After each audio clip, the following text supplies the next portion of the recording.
تو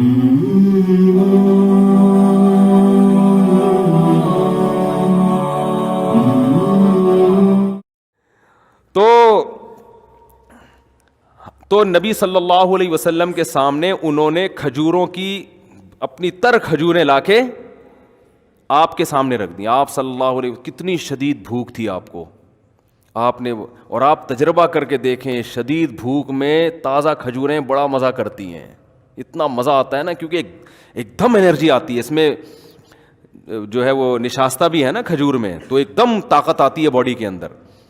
تو صحابہ کرام نے وہ کھجوریں, تینوں حضرات نے وہ کھجوریں کھائی ہیں. پھر انہوں نے اپنے کنویں کا ٹھنڈا پانی پیش کیا. حکیم ڈاکٹر کہتے ہیں نا کھانے کے بعد پانی نہ پیو, تو وہ اس لیے کہتے ہیں کہ کھانا اتنا کھا چکے ہوتے ہیں کہ پانی بھی جگہ تلاش کر رہا ہوتا ہے, اس کو بھی نہیں ملتی. لیکن نبی کی سیرت سے ملتا ہے کہ جب آپ نے پیٹ بھرنا اس زمانے کے لحاظ سے, جو 1/3 پیٹ جس کو کہتے تھے, تو اس کے بعد آپ نے پانی بھی پیا ہے, کیونکہ پانی کا مزہ ہی کھانے کے بعد آتا ہے, یہ بھی نیچرل ہے. یہ جو لوگ کہتے ہیں نا کھانے کے بعد پانی پینا خلاف سنت ہے, ایسی کوئی بات نہیں ہے. کھانے کے بعد پانی پینا نیچرل ہے, انسان کی فطرت ہے, اس کا دل چاہتا ہے پانی پینے کا, اور مزہ ہی اس وقت آتا ہے. اور قرآن و سنت سے بھی ثابت ہے. ایک تو یہ حدیث سے آپ نے کھایا, کھجوریں کھائیں اور سیر ہو کے پھر پانی پیا آپ نے, اور پھر آپ نے فرمایا اللہ کی حمد و ثنا کی, اور پھر آپ نے فرمایا لَتُسْأَلُنَّ يَوْمَئِذٍ عَنِ النَّعِيمِ, تم سے ان نعمتوں کے بارے میں قیامت میں سوال ہوگا. ہم بریانیاں پھوڑ رہے ہیں, برگر کھا رہے ہیں, چانپیں کھا رہے ہیں, اور کلیجی کھا رہے ہیں, اور جناب آج کوفتے کھا رہے ہیں, اور ہم سمجھتے ہیں ہم سے سوال نہیں ہوگا, اور صرف اتنی شدید بھوک میں چند کھجوریں کھائی ہیں. آپ نے فرمایا یہ اللہ نے ہمیں جو نعمتیں دی ہیں اس کے بارے میں ہم سے سوال. تو نعمت کی قدر بھی جب ہوتی ہے, جب شدید بھوک کے بعد آدمی چند نوالے کھاتا ہے نا, پھر پتہ چلتا ہے یہ رزق کتنی بڑی نعمت ہے. آج ہم بھوک لگنے ہی نہیں دیتے, لگنے سے پہلے ہی پھوڑ دیتے ہیں بیٹھ کے, تو نعمت کا نعمت ہونے کا بھی احساس نہیں ہوتا. جیسے افطار کے وقت نبی جو دعا پڑھتے تھے, شدید بھوک پیاس میں جب روزہ کھولتے تھے اور پانی پیتے تھے, ایسا ہوتا ہے نا, کتنا مزہ آتا ہے نا, ایک دم جسم میں انرجی آتی ہے. تو آپ صلی اللہ علیہ وسلم فرماتے تھے ذهب الظما, پیاس چلی گئی, وابتلت العروق, رگیں تر ہو گئیں, جو خشک ہوئی تھی نا پوری باڈی, اس میں سب میں ایسا بلڈ دوڑنا شروع ہو گیا, تر ہو گئی وہ.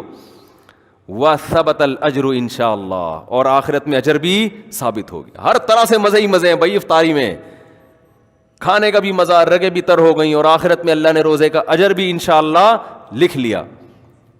تو بات بات پہ شکر ادا کرنے کی ترغیب دی جا رہی ہے. تو آپ صلی اللہ علیہ وسلم نے کھجوریں تناول فرمائیں, اور سیر ہوئے اور پانی پیا, اور کیا فرمایا, آپ نے فرمایا لَتُسْأَلُنَّ يَوْمَئِذٍ عَنِ النَّعِيمِ, جس قیامت قائم ہوگی تو ہم سے ان نعمتوں کے بارے میں, یا تو یہ آیت پڑھی یا آپ نے خود فرمایا کہ ہم سے سوال ہوگا قیامت کے دن. تو یہ جو کھانے کے بعد پانی ہے نا, یہ نیچرل, انسان کا دل چاہتا ہے, مزہ ہی جب آتا ہے کھانے کے بعد. یہ قرآن و سنت سے ثابت ہے. ایک تو یہ حدیث میں نے پیش کی, یہ موضوع نہیں ہے لیکن یہ بات آ گئی ہے تو میں بتا دوں, یہ حدیث سے بھی پتہ چلتا ہے. دوسرا قرآن میں کہتا ہے کلو وشربو, کھاؤ اور پیو.